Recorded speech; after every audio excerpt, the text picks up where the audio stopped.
Hi guys, Logan Phillips here. So a lot of you haven't actually heard my voice before or seen me face to face since some of you aren't in the TCC cohort and haven't had class with me, especially since I didn't take courses last summer.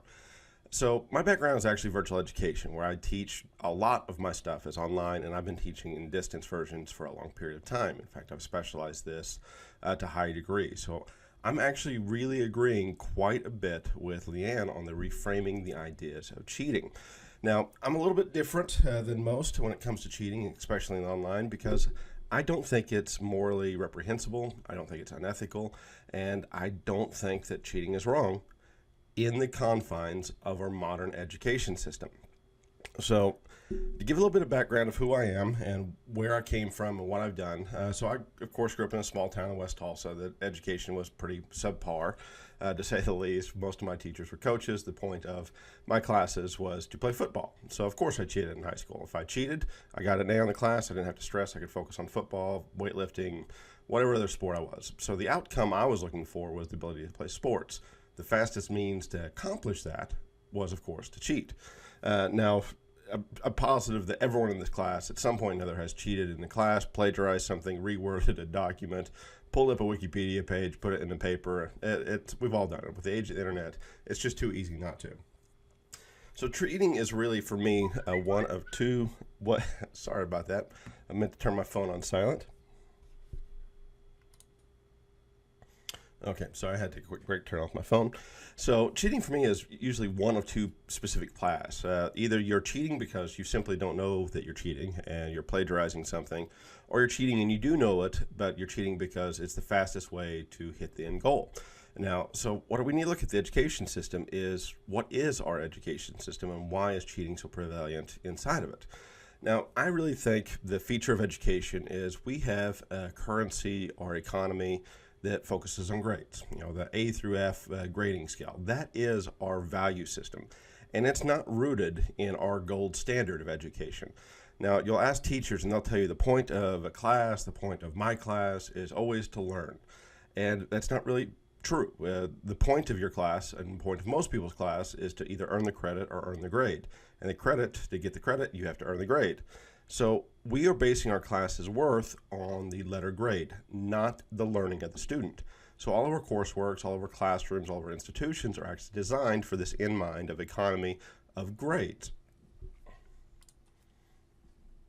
So as an institution, we have to really understand what it is we are projecting out to our students. Are we having them pursue learning, or are we having them pursue grades?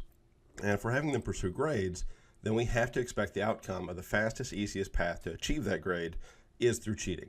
And cheating can be creative in its own sense. There's a lot of work that goes into cheating in different forms and different realms. It can be really simple, but those are the ones you catch. The really creative cheaters, you'll never know that they've cheated at all. So we have to modify not the cheating, if we're going to be looking at it, but we have to modify the environment that the cheating occurs. And that is really modifying what the outcome or expectations of our classroom is. When we're looking at the pedagogy from the papers this week and reading about the higher levels of learning in the cognitive realms and psychomotor realms, most of our classes are really functioning in that lowest level of rote memorization, remember it, spit it back out in the same form I am. And educators have been taught like this for generations upon generations, and we're good at it. It's very easy to go up there and say, I'm a creative teacher, I'm engaging, but the basis of your lesson is I want them to take what I'm telling them, remember it, and spit it back out, and we're being creative. And you're not actually being creative there. You're just doing rote memorization, the lowest level of the learning cognitive levels, or psychomotor if you're using hands-on stuff.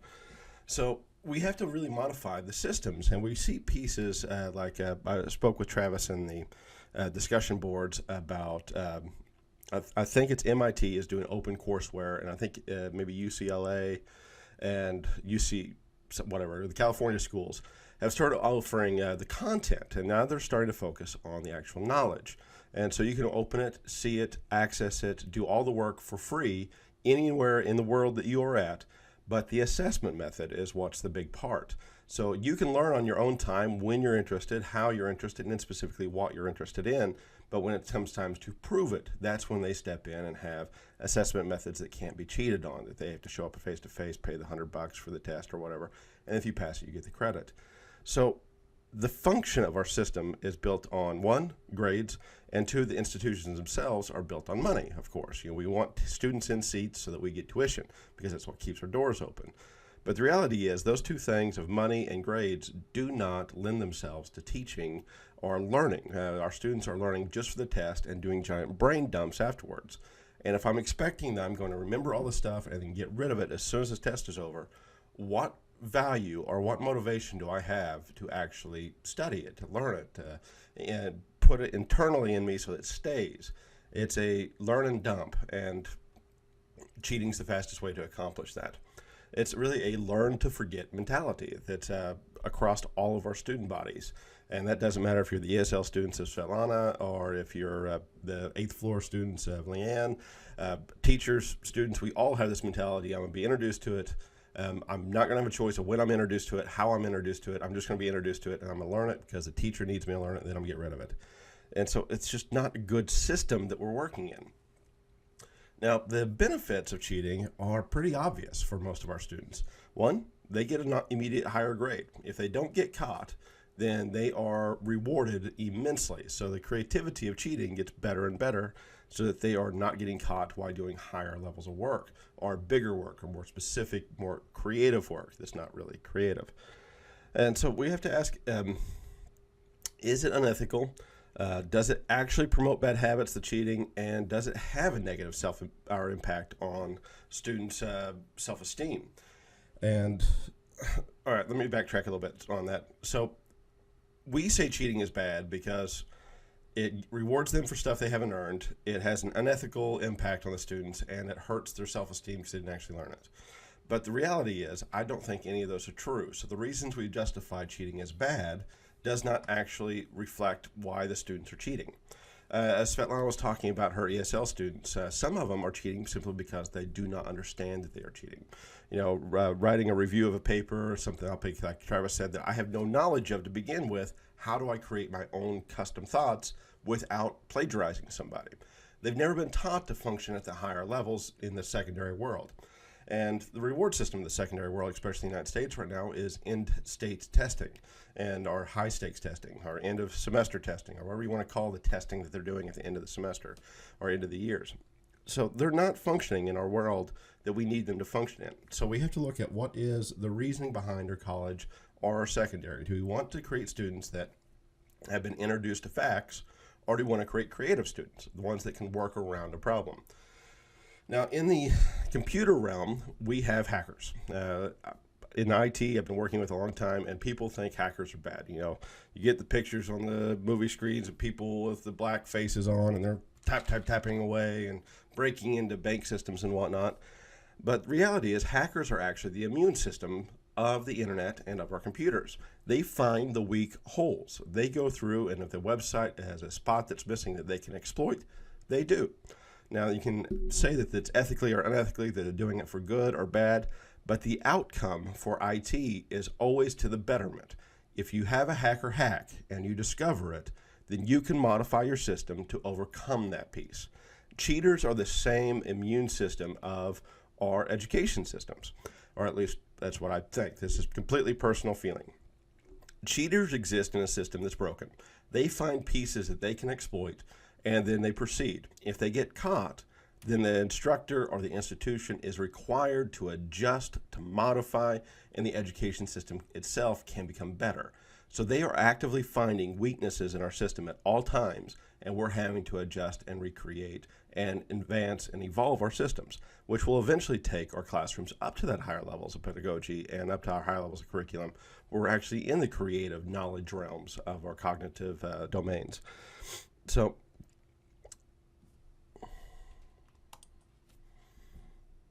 what I really come down to on cheating is, one, is my system so broken that cheaters can exist? Or two, am I functioning at such a creative environment, a high-level cognitive environment, that there's no ability to cheat? They have to think for themselves and create on their own. Now, in my realm, I encourage cheating because most students, I'm in the IT realm, and most professors think that if you Google something, that's cheating. For me, there's nothing in my realm that I've ever done working on computers, being a network administrator, that I didn't Google. My real-world application requires me to be able to do research. So what I'm trying to teach my students is not the rote memorization of facts, but the gaining and finding of good quality sources and knowledge. How to distinguish that this is a good source of knowledge and this is a bad source of knowledge. To give an example of this, I used to work at the Tulsa Boys Home. And the Tulsa Boys Home is a last chance environment for boys that have been kicked out of every system that exists. They are not good students. They're brilliant, but they're not good students. They are not good in the environment they're forced into. They didn't get a choice. They were stuck in an institutionalized system that did not cater to their needs at all. That was not robust, wasn't creative, wasn't engaging. And so they failed. They flunked out. They caused problems. They were horrible students. I loved them. They were great students for me because in my environment, they had to apply to become into my virtual academy. Now, this was this time frame of high-stakes testing really taking off in the state of Oklahoma. So the goal for these students was to get a diploma because without a diploma, their futures were shit. Excuse my language, but if without that diploma, my students at Tulsa's Boys Homes were going to have a complete future from that moment forward of utter, complete shit. And so I had to look at my classroom and say, what is the outcome that I'm wanting here? Do I need them to remember that, one of our senator's uncles was inside the Oklahoma history and he's forcing us to remember them so they can answer a multiple choice test with that specific question? Or is my goal of this classroom to show them how to gain the knowledge? So my classroom spent a lot of time teaching my students how to Google, how to research, how to modify, how to gain information, and I would screw with them quite a bit. Because you can go online and look up most multiple choice answers from any textbook manufacturer that exist. And so I would go to those web pages and answer the questions wrong. That way when they got to there and they tried to answer the question on my test or on this practice state test, they would have the wrong information. And that would allow us to have a communication. Where did you get this information? Well, some guy posted it on a forum. Well, why would you trust some random guy on a forum? How can you find the correct, good, quality information? And so the point of the classroom modified. Instead of being a classroom full of just rote, low-level identification, understanding, it became a higher classroom of creativity and evaluation. And so they had to be creative where they found the sources, how they found the sources. Could they evaluate the sources of being a quality or not quality? It can't work in every environment. Now, my environment's different because it's IT and it's a lot of that psychomotor that higher education systems don't do a lot of.